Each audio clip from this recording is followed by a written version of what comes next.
இன்னைக்கு நம்ம பயணம் எங்கேருந்து தொடங்க போகுதுன்னு பார்த்தீங்கன்னா, கடற்கரை கிராமத்தில் இருக்கிற அதிசயங்களையும் அற்புதங்களையும் பற்றி தாங்க நம்ம இந்த வீடியோவில் பார்க்க போகிறோம். இப்போ நம்ம எங்கே வந்திருக்கோம்னு பார்த்தீங்கன்னா, குலசேகரன் பட்டினம்.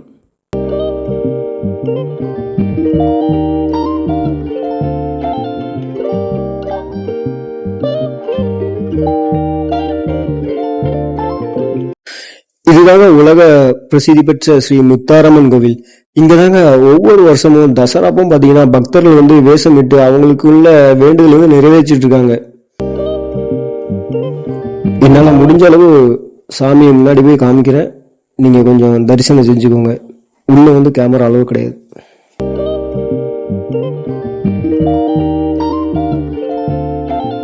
வாங்க பிரசாதம் கொடுக்குறாங்க, பிரசாதம் சாப்பிட்டு நம்ம பயணத்தை தொடரலாம்.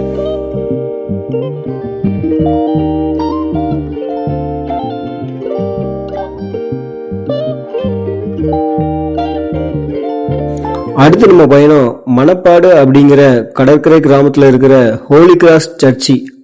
அதை பத்தி தாங்க இப்ப நம்ம பார்க்க போறோம்.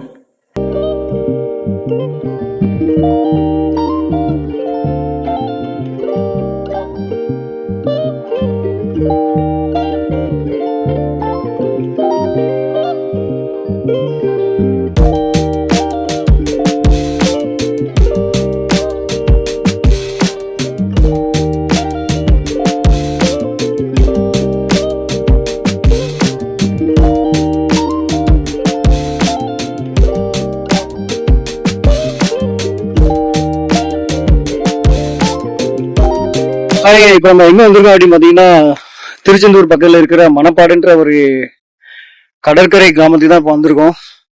இப்ப இங்க பாத்தீங்கன்னா இந்த இது வந்து இங்க மேலதாங்க போகுது. இது மேல ஏறி தான் நம்ம அந்த சர்ச்சுக்கு போகணும். அந்த சர்ச்சு இருக்கிறது பாத்தீங்கன்னா அங்க இருக்குது. இப்ப நம்ம நடந்து இப்ப நம்ம போக போறோம். வாங்க போகலாம். இது வந்து பாத்தீங்கன்னா இங்க மேல வேற ஒரு லைட் ஹவுஸ் வேற இருக்கு அப்படின்றாங்க. நம்ம மேல போய் என்ன இருக்குன்னு சொல்லி பாக்கலாம். வாங்க அப்படியே நடந்து போகலாம். வாங்க. இது கீழே பாத்தீங்கன்னா ஃபுல்லா கடற்கரை தெரியுதா உங்களுக்கு? இது ஃபுல்லாமே வந்து கடற்கரை தான். சின்ன சின்ன பிள்ளைங்களாம் அங்க குளிச்சுட்டு இருக்காங்க. ஸோ இதுதான் ரொம்ப பாக்குறதுக்கு ரொம்ப சூப்பரா இருக்குங்க.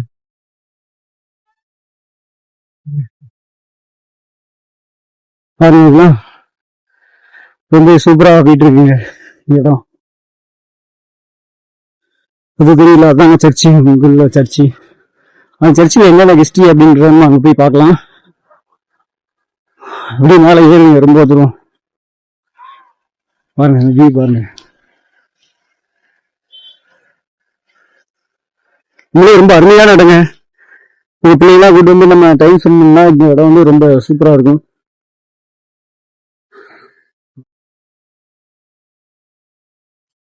மணப்பாடு வந்து தெற்கு தமிழ்நாட்டில் இருக்கிற ஒரு அழகான கடற்கரை கிராமங்க.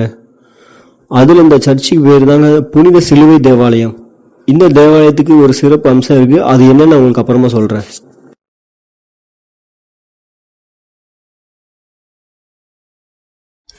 அதை தெரிஞ்சு பார்த்தீங்களாங்க சிலுவை, அதுதாங்க புனித சிலுவை. இந்த சிலுவைக்கு என்ன வரலாறு அப்படின்னு பாத்தீங்கன்னா, 1540 வருஷம் ஒரு போர்ச்சுகீசிய கப்பல் வந்து பெரிய ஒரு புயல் வந்து சிக்குறாங்க. அப்போ அங்க இருக்கிற மாலுமிகள்லாம் சேர்ந்து இந்த கப்பல் வந்து எங்க கரையை எங்களுக்கு வந்து சேருதோ அங்க வந்து நாங்க ஒரு புனித சிலுவை வந்து நாங்க நடுறோம்னு சொல்லிட்டு சொல்றாங்க. அப்படி அது சேர்ந்த கடற்கரை தாங்க இந்த மணப்பாடு. அவங்களால இந்த அவங்களாலதாங்க இந்த சிலுவை வந்து நடப்படுது.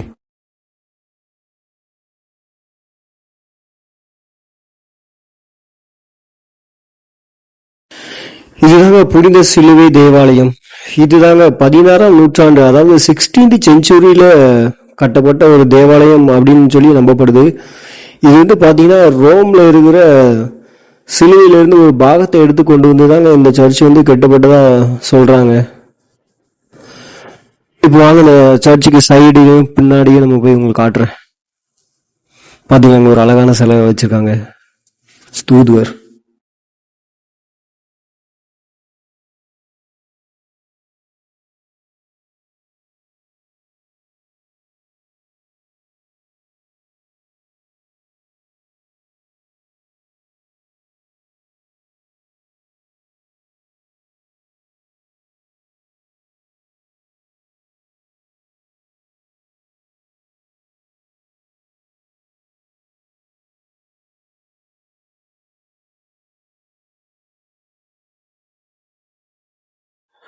இது வாங்க சர்ச்சுக்கு பின்னாடி உள்ள பக்கம். பின்னாடி பார்த்தீங்கன்னா ஒரு லைட் ஹவுஸ் இருக்குது. இதை பற்றியும் நம்ம பார்ப்போம். அந்த லைட் ஹவுஸ்ல ஏறி நம்ம பார்க்கலாம் வாங்க.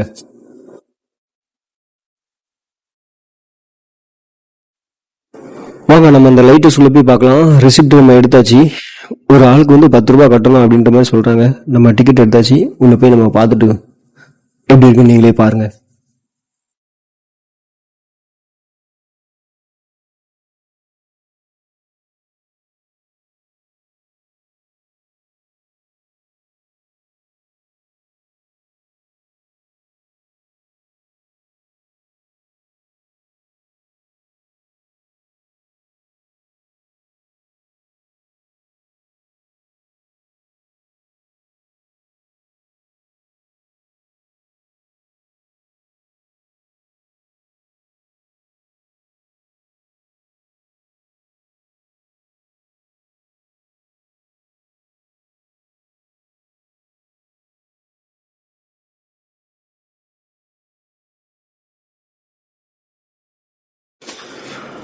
நம்ம இப்போ லைட் ஹவுஸோட மேல் பகுதிக்கு வந்தாச்சுங்க.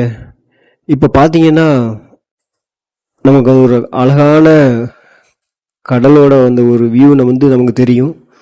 இப்போ பார்த்தீங்கன்னா நமக்கு ரைட் சைடு இருக்கிற கடல் பார்த்தீங்கன்னா அலை அதிகமாகவும், லெஃப்ட் சைடு இருக்கிற பார்த்தீங்கன்னா அலை கம்மியாகவும் இருக்கும். இது என்னன்னு சொல்றாங்கன்னா, ரைட் சைடில் இருக்கிறது வந்து ஆண் கடல் அப்படின்னு சொல்றாங்க, லெஃப்ட் சைடு இருக்கிறது வந்து பெண் கடல் அப்படின்னு சொல்றாங்க. எப்படி இருக்கு பார்த்தீங்களா இயற்கை?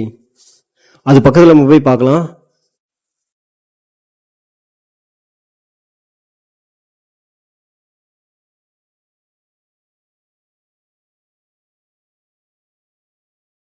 அப்படியே நம்ம கீழே இறங்கி வந்தோம்னு பார்த்தீங்கன்னா குழந்தைங்களாம் விளையாடுற மாதிரி ஒரு பார்க் செட்டப் மாதிரி ரெடி பண்ணியிருக்காங்க. நம்ம ஃபேமிலியாக வந்தோம்னு வச்சுக்கோங்களேன், அப்படி என்ஜாய் பண்ணுறதுக்கு ஒரு நல்ல ஒரு இடமா இருக்குங்க இது.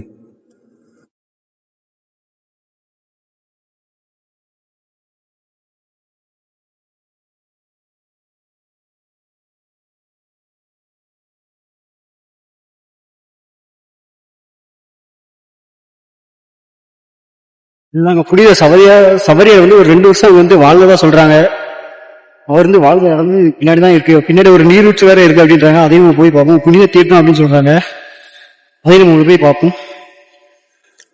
இதுதாங்க சவரியர் மண்டபம் அப்படின்னு சொல்றாங்க. அவருடைய நினைவா ஒரு மண்டபம் கட்டி வச்சிருக்காங்க. இதுக்கு பின்னாடி தான் வந்து அவர் வாழ்ந்த ஒரு குகை இருக்கு. அதையும் நம்ம பார்க்கலாம்.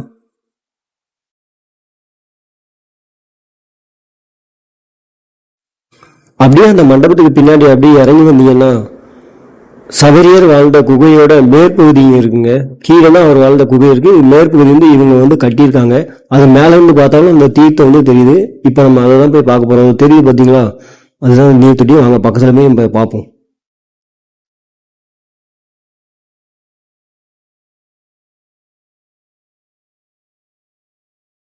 இது தெரியுது பாத்தீங்களா? இதுதாங்க அந்த குகையினோட அந்த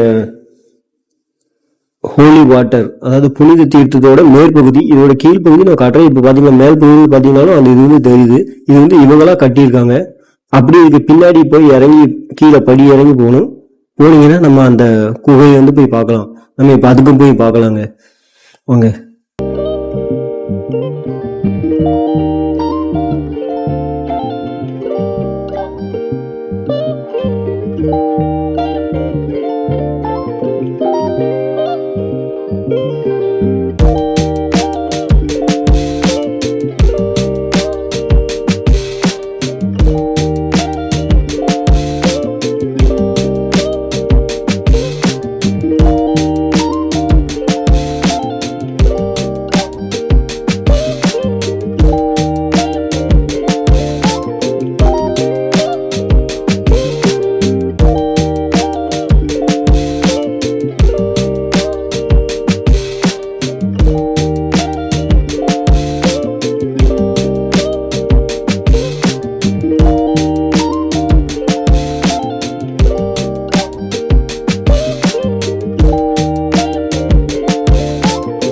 இதுதாங்க புனித சவரியருடைய திருவுருவம் அப்படின்னு சொல்லி வச்சிருக்காங்க. இங்க அவருடைய நினைவா வச்சிருக்காங்க. இங்கேயே பாத்தீங்கன்னா அந்த ஹோலி வாட்டர் வந்து அவங்க விற்பனைக்கும் வச்சிருக்காங்க. அது நம்ம வேணும்னாலும் நம்ம வீட்டுக்கு வாங்கிட்டு போய்க்கலாங்க. இதுதாங்க சவரியாரினுடைய ஒரு சின்ன குறிப்பு மாதிரி வச்சிருக்காங்க. சவரியார் அப்படின்றவர் வந்து 1742 கடல் மார்க்கமா வந்திருக்காருங்க. அப்படி ஒரு வந்த இடம் தான் மணப்பாடு. அவர் அப்போ தங்குறதாக அவர் தேர்ந்தெடுக்கப்பட்டதாங்க இந்த குகை. இதுல தான் அவர் வாழ்ந்ததா நம்பப்படுது.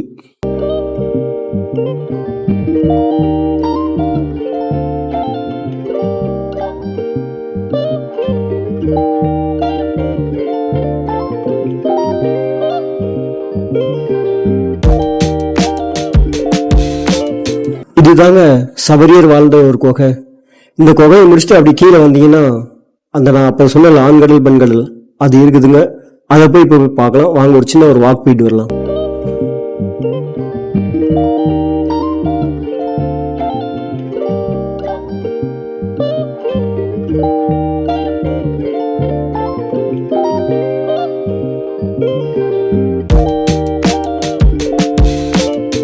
இப்போ கடையில சின்ன வாக்கிங் போயிட்டு இப்படியே நம்ம கிளப்பலாம். பாருங்க அலையெல்லாம் பாருங்க. இதுதாங்க சொல்றாங்க அவங்க வந்து ஆண்கடல் பெண்கடல் அப்படின்னு சொல்றாங்க. பாத்தீங்கன்னா இந்த பக்கம் வந்து பாத்தீங்கன்னா அலை வந்து அதிகமா இருக்கும், அதே இந்த பக்கம் பாத்தீங்கன்னா அலை வந்து கம்மியா இருக்கும். இது வந்து அவங்க என்ன சொல்றாங்க, ஆண்கடல் பெண்கடல் அப்படின்னு சொல்றாங்க. அலை அதிகமா வர்றது வந்து ஆண்கடலும், அலை இல்லாதது பெண்கடலும் அப்படின்னு சொல்றாங்க. பாத்தீங்கன்னா இயற்கையோட அழக இந்த பக்கம் எவ்வளவு அலை அடிக்குன்னு பாருங்க. அப்படியே அந்த பக்கம் காமிக்கிற மாதிரி கடை எவ்வளவு அமைதியா சாந்தமா இருக்கு. அடுத்து நம்ம பயணம் எங்க தொடங்குது அப்படின்னு பாத்தீங்கன்னா சொக்கன் குடியிருப்புன்ற ஒரு கிராமத்துல இருக்கிற அதிசய மணல் மாதா அப்படிங்கிற ஒரு தேவாலயத்துக்கு தான் இப்ப நம்ம கிளம்பிட்டு இருக்கோம். வாங்க போய் பார்க்கலாம். உண்மையிலே ரொம்ப அதிசயம் தாங்க. ஒரு ஆடு மேய்க்கிற பையன் வந்து இந்த கோயிலை வந்து கண்டுபிடிச்சதா சொல்றாங்க. அது எப்படின்றத நம்ம உள்ள போய் பார்ப்போம். உள்ள போய் அதுல வந்து நமக்கு நிறைய குறிப்புகள்லாம் வச்சிருக்காங்க. நம்ம அதை போய் பார்த்து செக் பண்ணலாங்க.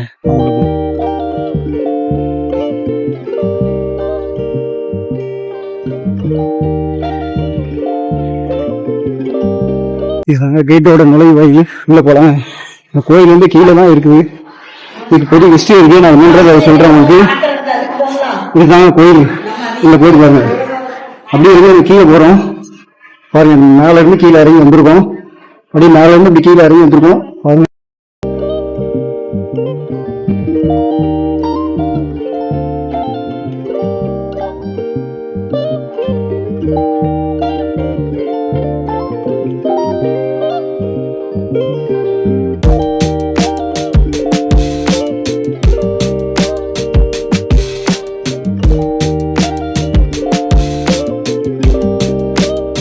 இதுதாங்க அந்த உள்ள இருக்கிறதாங்க கோயில். உள்ள வந்து போட்டோ எடுக்கக்கூடாது, அதனால உள்ள போகல.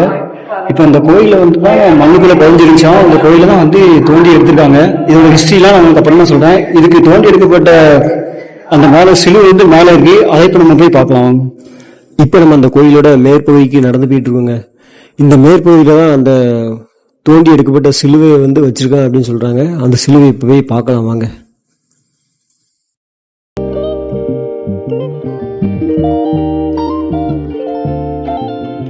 இதுதாங்க அந்த சிலுவை. இந்த சிலுவையினாலதான் இந்த கோயிலே கண்டுபிடிக்கப்பட்டிருக்கு. இந்த தேவாலயம் அமைஞ்சிருக்கிற இடம் பேரு சொக்கன் குடியிருப்பு. சொக்கன் குடியிருப்பு கிராமம் பல 100 வருஷத்துக்கு முன்னாடி ஒரு விதவை பெண்ணால சபிக்கப்பட்டு புழுதி புயலால மூழ்கி போச்சுன்றது வரலாறுங்க. அதுக்கப்புறம் பாத்தீங்கன்னா அங்க ஒரு ஆடு மேய்க்கிற பையனுடைய காலில் வந்து இந்த சிலுவை வந்து தட்டுப்பட்டிருக்கு. அதுக்கப்புறம் ஊர் மக்கள்கிட்ட போய் சொல்றான். சொன்னதுக்கு அப்புறம் இந்த ஊர் மக்கள்லாம் சேர்ந்து தோண்டி பார்த்துக்காங்க. அதுக்குள்ள பாத்தீங்கன்னா ஒரு அழகான சர்ச் ஒன்று இருந்திருக்குங்க. எவ்வளவு அற்புதம் பாத்தீங்களா? அது மட்டும் இல்லைங்க, இந்த மேரி மாதா வந்து பல அற்புதங்களையும் பண்ணியிருக்காங்க. அதாவது பேச முடியாதவங்களுக்கு பேச்சு வந்திருக்குன்னு சொல்றாங்க. அப்புறமேட்டி நடக்க முடியாதவங்களுக்கு நடக்கலாம் வந்திருக்கு அப்படின்ற மாதிரி சொல்லி நம்பப்படுதுங்க.